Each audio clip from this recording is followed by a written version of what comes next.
Good evening, Lisa. Good evening, Andre. How did you describe my picture angle? I described it as being on a bit of a wonk.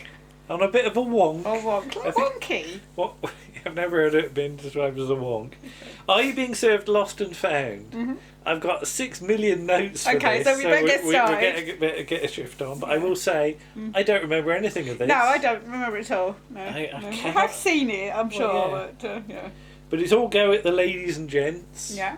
Customers going and coming. Mm-hmm. Mr Humphries is steaming a hat, Mm-hmm. demonstrating his wrist action. Mr Spooner describes him as a craftsman at work, Mm-hmm. and he takes the hat and puts it on the head, and the just hat's far jams it too down, big for the head. Yeah. He should either get a smaller hat or a bigger brain. Mm-hmm. Mr Humphries is a little bit snappy because Yes. he's worried about Mrs Slocombe, Yes. who hasn't come in. No. Mr Rumbold's on the phone, Mm-hmm. and everybody's concerned. Yes. Mr Humphries goes to the centre floor. Yes, he asked permission. Yeah, with Captain Peacock. Mm-hmm. And there's no reply from Mrs Slocombe. It's after 11, so Yes. so where is she? Has anyone got any ideas? Miss Brown says Miss Axelby? Mrs Axelby might know, but she's tried ringing her multiple She's been times and engaged. she's always been engaged. And then Mr Harmon comes in wanting to know if there's any news. Yeah. Quite a lot of Mr Harmon bits in Yes. this one. Yes. And he's worried about the raffle ticket Yes. that she bought, Or she hasn't bought. or she hasn't given the money for, because the draw's this afternoon. Yes. Anyway, get through to Mrs Axelby, Mm-hmm. and apparently she's been missing since Friday night and was on the roof of the pub. Yes.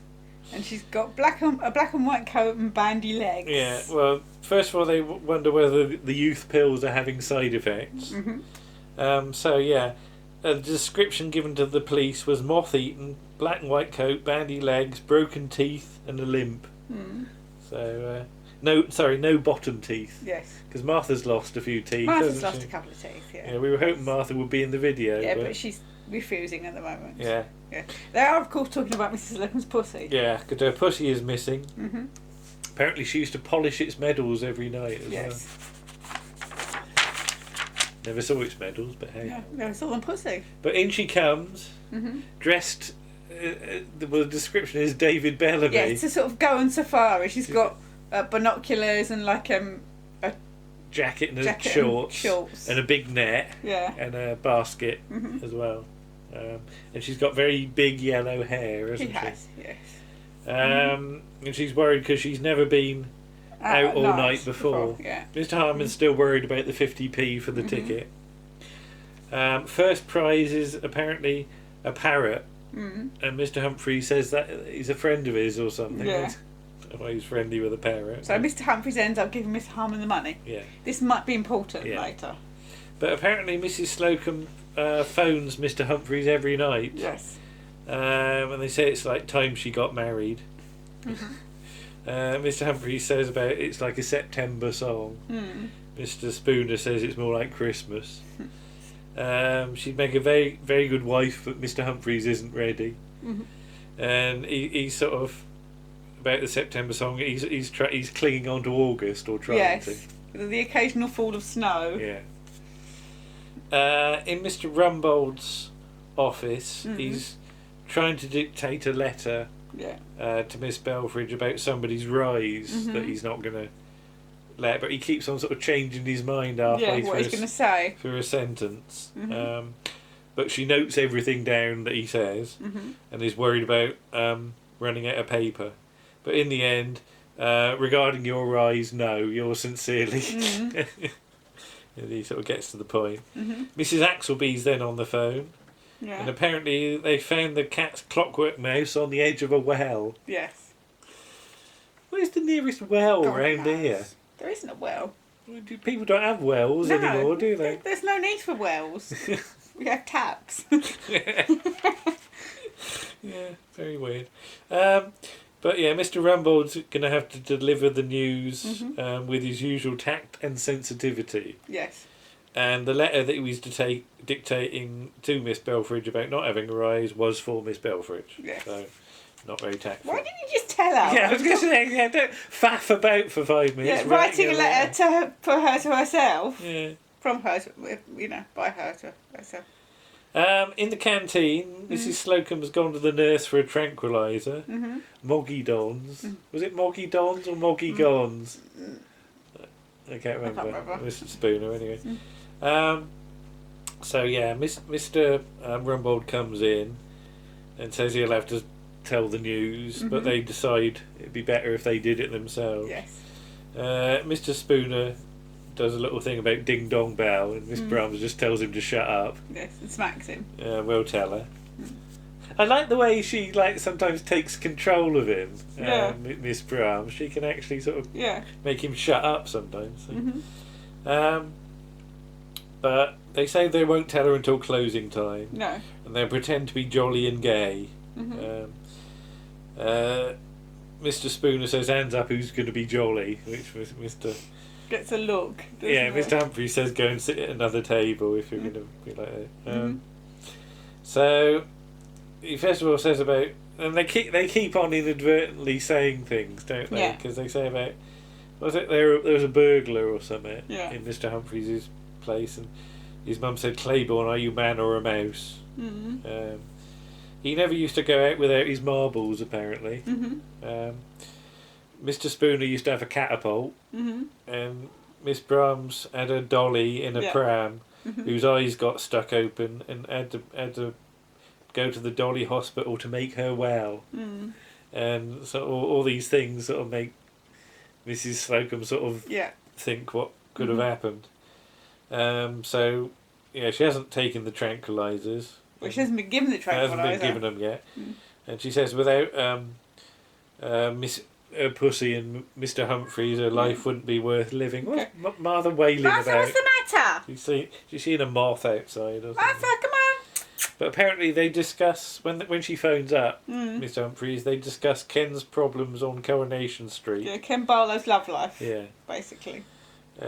Which has been of endless fascination for the time it started. And apparently he sits by the phone and talking sort of now makes her feel a bit better, and they say that they all care. I think Martha is going to attempt to leap. Oh God, here she comes. On, Mama. Martha, right. Mama. Up here, Martha. Mama.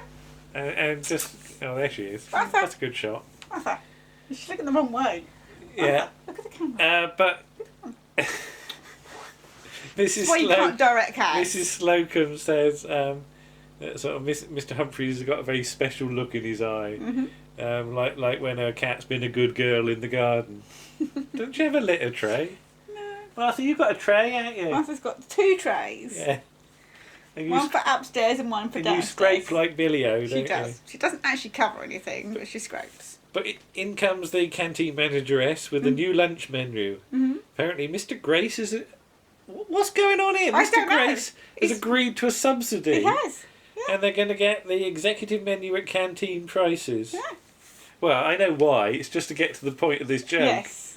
So they go through all the French... probably a stop again. The French things on the menu. There's sole bonne femme, which Mr Spooner works out is a lady soul. And he says, congrats to the chef for his eyesight. But yeah... Captain Peacock says they're all a trifle gauche for not understanding French. And then there's chicken, Mrs Slocombe wants, and including pussin in the basket. Deary me. So later on, Mr Harmon comes in to Mr Rumbold with afternoon tea, and then everybody else comes in about Mrs Slocombe. They haven't told her, but they need help. And they want a contribution from Mr Rumbold. Yeah. To buy a kitten in the pet department, which is Madame Wu, who's Siamese and has got a good pedigree. Yes. And maybe they could get her some flowers as well. So she's 50 quid. So the cat. Yeah. The cat's 50 quid, not Mrs Slocombe. Mrs Slocombe isn't 50 quid. Yeah, the cat's 50 quid with a pedigree as long as your arm. So if they did a tenner each, then that would work out. Mr Rumbold immediately starts bargaining. Yeah. and he volunteers Miss Belfridge to chip in, and she says she hardly spoken to her. Yes, so she gives £1. Which is true, I guess, and she only gives £1. But Mr Rumbold can get a 20% discount, so he can get it for 40 quid. And that'll be his contribution. And that's going to be his contribution. Like, considering he's probably on a lot more money of course than he is. everybody else. Yeah. He's a bit mean, isn't he? That's very... But he's going to make difficult. the presentation. Okay. So later on, Mrs Slocombe is being brave, and she gains comfort and strength from Mr Humphries. And she feels they're very close. Yes. And he means a lot to her. And she says, some girl will get lucky with him one day. Yes. Do you think so? I'm not convinced. No. Then Norman Mitchell comes in and he wants some underwear. He wants some underwear and some And I don't friends. understand this scene at all. No, I think it's to do with the tightness of the pants. Well, yeah, I understand the joke, but it just seems entirely padding. He wants some Y fronts. Well, Martha's scritching now. But they haven't got Y fronts, they've got X fronts and W fronts. What? And apparently the difference between them is about 2 octaves. Yes. So that's... You'd be all hitched up, wouldn't you? Yeah. Well, you wouldn't be. Well, I wouldn't be, no. I don't have the parts. Mr Harmon, you'd be all on the wonk, wouldn't you? Mr Harmon then needs to attract Captain Peacock's attention because he's got a big basket, hasn't he? He's got a big basket for a little kitten. And he's got a pea shooter, so he goes with apparently a mushy pea. Has Martha run away from that? Martha run away from my... I think she was going anyway, so... He had a mushy pea in it. And he does a mime to say he's got the cat in the basket, doesn't he? And he does sort of whiskers and stuff like that. And washing. Yeah. Who was that pretended to be a cat with Rula Lenska? Oh, God, it's George Galloway. Yeah. Oh, yeah. And it's a lot less disturbing. Let's move along.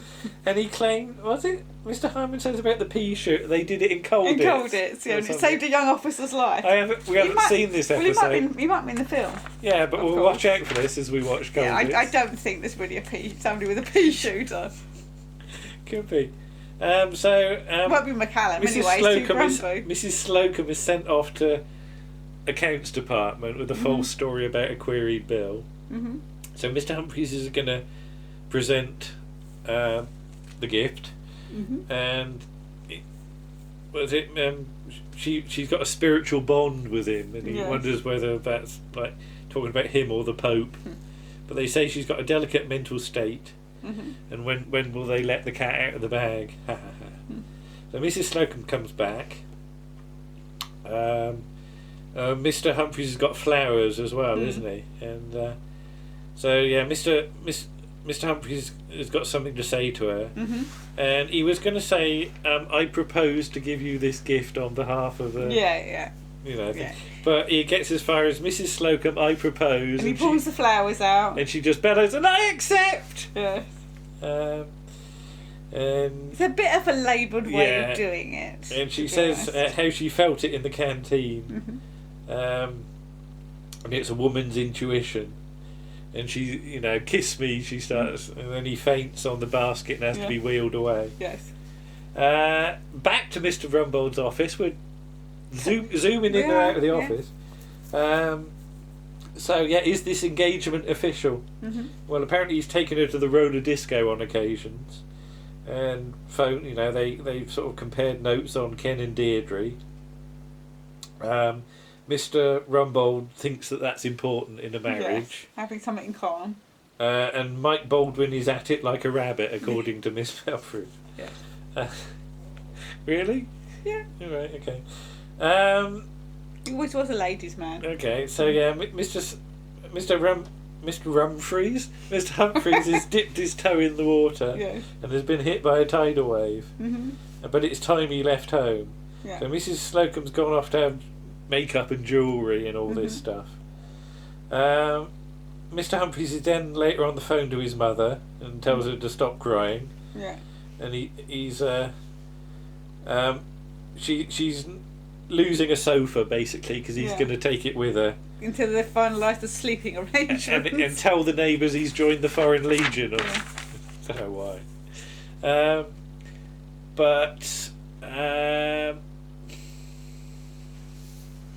not losing a friar on the anti-down aisle. What? Oh, she's not laying a finger on him till he gets her down the aisle, right? She gets him down the aisle. Till she gets him up the aisle, yeah.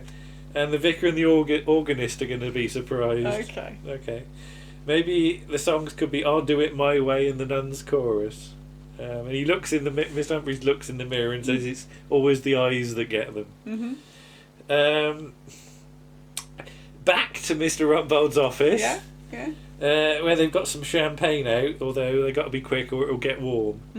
And in comes Mr Whiston from the Staff magazine, who's going to do an article and a photo. Yes. This was meant to be secret, but Mr Harmon says checkbook journalism. So, yes. Yeah. And this is going to be his first scoop. So first of all, so Captain Peacock and Miss Brahms are standing next to each other with some champagne. So he thinks it's them. Yeah. So he starts going on about sort of a married older man proposes to younger girl and old enough to be her father and that's like that. And they sort of deny that. Then he thinks it's Miss Belfridge and Mr Rumbold.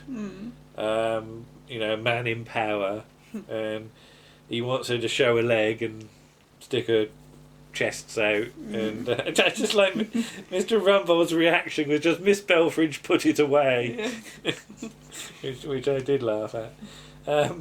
But yeah, he's complaining that film costs money because, of course, in those days, you only had so much film in your camera, didn't you? But he wants to improve the circulation. Into Mrs Slocombe in a pink ensemble. And a hat. Showing off her ring, saying how she'd always hoped she'd get a big one. Yes. But yeah, age, very, very early 40s, causing Captain Peacock to choke theatrically on his champagne. Yes. So Mr Humphries then comes in, supported by Warwick and Stamford, because he's been to get gin from the off licence. Yes. And they start having their photo taken sort of, and every time they sort of do a for the camera, then they start to have a little bit of an argument, don't they? Yes. And then they'll smile again and do a little bit more. Because she starts to think he's sort of starting to have second thoughts. Yes.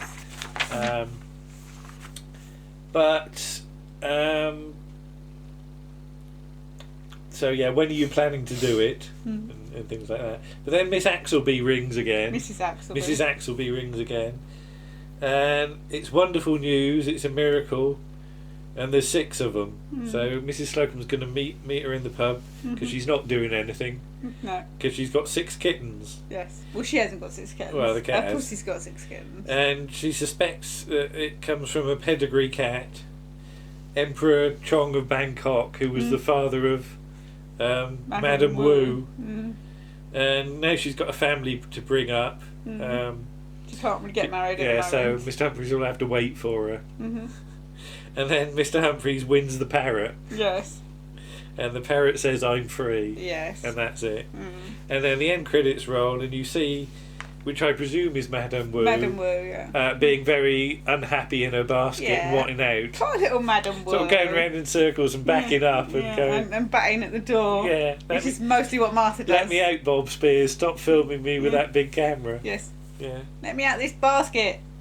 But what do you think? I mean, I no memory of it at all. No, yeah, it's okay. It's all right. It's not maybe the best one to end the season on. No. But yeah, reasonable, I guess. Yes.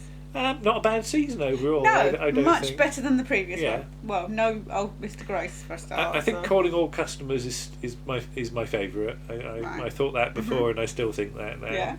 Yeah. Any standout ones for you? Or? No. My absolute favourite one is still to come. Right. If we find we find season 10, because season 10 has got slightly separated from season 9 and the rest of them, so we might have to do a bit of digging. Yes. But we'll see you again soon. It might be next week. It might be the week after. There might be a hiatus. Yes. Whilst we go dredging. Yes. But see you again soon then. Okay. Bye-bye. Bye.